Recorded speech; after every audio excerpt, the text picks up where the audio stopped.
자, 국제사회 제재에도 불구하고 또 국제사회 고립에도 불구하고 연일 미사일 도발 핵위협을 하고 있는 김정은 하다하다가 이제는 핵 명절이란 날을 지정을 했다고 합니다. 어제 북한 보도에 나온 내용이거든요. 먼저 듣고 얘기 나눠보겠습니다. 위대한 김정일 동지께서 조선인민군 전략군을 조직해 주신 1999년 7월 3일을 뜻깊게 기념하기 위하여 7월 3일을 조선민주주의인민공화국 전략군절로 한다. 자, 이정훈 차장 저 북한 뉴스 많이 취재를 하셨을 텐데 1997년 7월 3일이 도대체 무슨 날이길래 이걸 명절로 지정을 하고 전략군절이라는 건 또 뭡니까? 네, 1999년입니다. 1999년. 네. 죄송합니다. 이날이 이제 방금 말씀하신 북한의 전략군이라는 거를 군란군 사령부라는 것을 만든 날인데요. 네. 여기가 뭘 하는 곳이냐? 북한의 핵무기를 개발하고 또 핵무기의 운송수단이 되는 미사일을 담당하는 군이에요. 네. 그러니까 한마디로 전략군절을 만들었다는 얘기는 방금 말씀하신 것처럼 북한의 핵 명절일을 만들었다는 걸로 볼 수가 있는 거거든요. 네. 그러면 앞으로 뭘 하겠다는 거냐? 아무튼 뭐 북한의 보도에 따르면 내각과 해당 기관들이 이제 앞으로 이 절을 만들고 집행하기 위한 어떤 실무적 대책들을 세우겠다 뭐 이런 얘기까지 내놓고 있거든요. 네. 근데 조금 내용을 보시면 이제 이렇게 얘기하는 거예요. 아, 이 전략군은 노골화되는 미제와 적대 세력들의 핵전쟁 도발 광증을 분쇄하기 위해서 우리가 만들었다. 앞으로 이런 거에 집중을 하겠다라는 하는 말이잖아요. 얘기니까 매년 이 절을 섬기면서 더 핵 개발에 매진하겠다. 이런 메시지로 볼 수가 있는 거죠. 네, 최영일 평론가님. 네. 그 명절 아니어도 맨날 하는 소리잖아요. 그렇죠. 이제 분쇄하겠다. 이 굳이 갑자기 전략군절을 만든 이유가 뭐 같으세요? 이유가 있어요. 제가 생각에는 그 무수단 미사일 네. 5번 실패하고 나서 네. 6번째 성공했다고 자평하지 않았습니까? 지난주에. 예, 400km 날아갔죠. 근데 이 열기가 사그라질까 두려운 거죠. 세계 어느 나라도 동조하지 않을 건 스스로 뻔히 알 겁니다. 다만 네. 내부 결속을 다지기 위해서 자, 우리 미사일도 잘 쏘고 있고 네. 실질적인 핵 보유국이다라는 걸 강조하기 위해서 전략군절 참 생뚱맞은 얘기 아닙니까? 네. 그럼에도 불구하고 이 북한 주민들에게는 자, 우리는 핵 보유국이다. 핵명절을 지키자. 네. 이렇게 이제 강화하기 위한 정신적인 어떤 하나의 상징성을 강조하는 그러한 술수로 보여집니다. 정신력 강화용. 그렇죠. 자, 이정훈 차장 그러면 다음 주 일요일이 되겠네요. 7월 3일.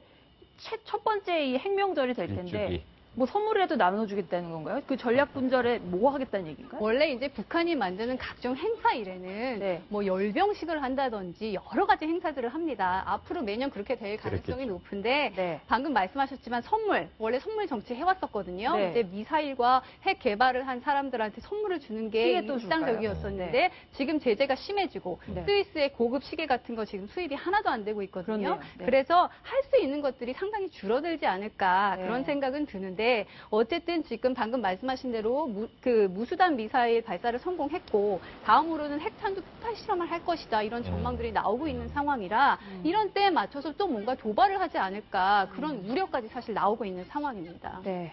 북한이 그 중요한 도발을 하기 전에 항상 이렇게 뭔가 자기들의 주장을 내놓으면서 으르렁거리는데요. 북방 한계선을 또 없애야 된다 이런 또 판에 박힌 주장을 했다고요. 네, 북방 한계선. NLL이죠. NLL.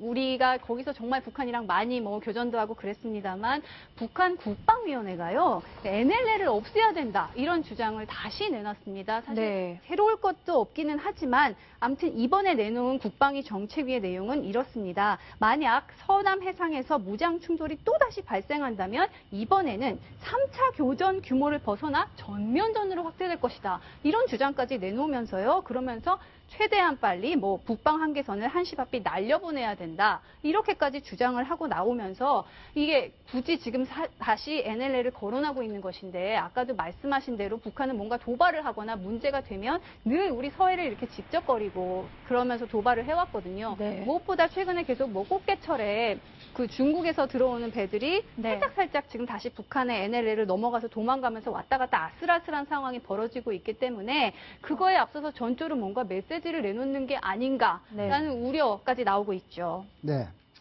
그 내용 자체는 뭐 몇십 년 된 그런 내용이죠. 북한이 그렇죠. 우리 그 북방 한계선을 인정하지 않았던 거죠. 새로울 것도 없습니다. 그 서해 북방 한계선 NLL은 1953년 8월에 그 유엔군 사령관이 그어놓은 선이죠. 근데 사실 해상 경계선이긴 하지만 우리 남북이 그동안 계속 교전을 하고 하면서 사실상 우리의 그 해상에서의 영토선 비슷하게 되어왔지 않습니까? 네. 그렇기 때문에 뭐 우리는 지켜야 된다는 쪽인데 북한은 한 번도 그거를 공식적으로 인정한 적이 없습니다. 네. 지금 이제 뭐 보시면 이렇게 조금 빨간 선으로 이렇게 그어져 있는 것이 북한이 주장하는 해상 그 경계선이고요. 네. 근데 북한의 주장은 대청도 소청도 이런 우리의 섬까지는 좌우폭 1마일밖에 되지 않는 좁은 여기까지만 이제 우리의 바다로 인정을 해주겠다 이렇게 네. 되는데 네. 지도를 딱 보시면 북한 주장대로 할 경우에는 우리의 섬들이 북한의 바다에 포위되는 셈이 그렇죠. 되거든요. 네. 그러면 훨씬 더 위험한 상황에 놓이게 되는 거고요. 우리로서는 당연히 절대로 받아들일 수 없는 주장입니다. 네.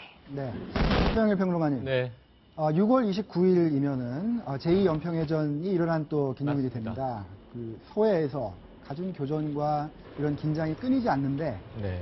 어떤 생각이 드세요? 이게 6월마다 일어났던 일이라 꽃게철에 지금 북한이 어선을 살짝 내려보내놓고 NLL 남쪽으로 그 빌미로 이제 군함들이 내려와서 교전을 시도했던 거거든요. 말씀하신 대로 99년 6월 15일에는 1차 연평해전이 있었는데 그때는 우리가 밀어냈고 부상자는 있었지만 전사자가 없었습니다. 2002년 6월 29일에는 2차 연평해전에서 물론 이제 북한이 훨씬 더 큰 타격을 받았습니다만 먼저 그쪽이 도발했던 거고요. 우리나라에 6명의 전사자가 있지 않습니까? 네. 6월 29일에 그것을 꼭 기억해야 될 거고요. 네. 바로 이제 오는 주간입니다. 네. 그래서 다시는 이런 일이 없도록 우리가 제대로 무장을 해야 될 것 같고 바로 어제가 6.25였습니다. 북한의 엄포 우리가 더 강하게 대비해야 될 것 같습니다. 네.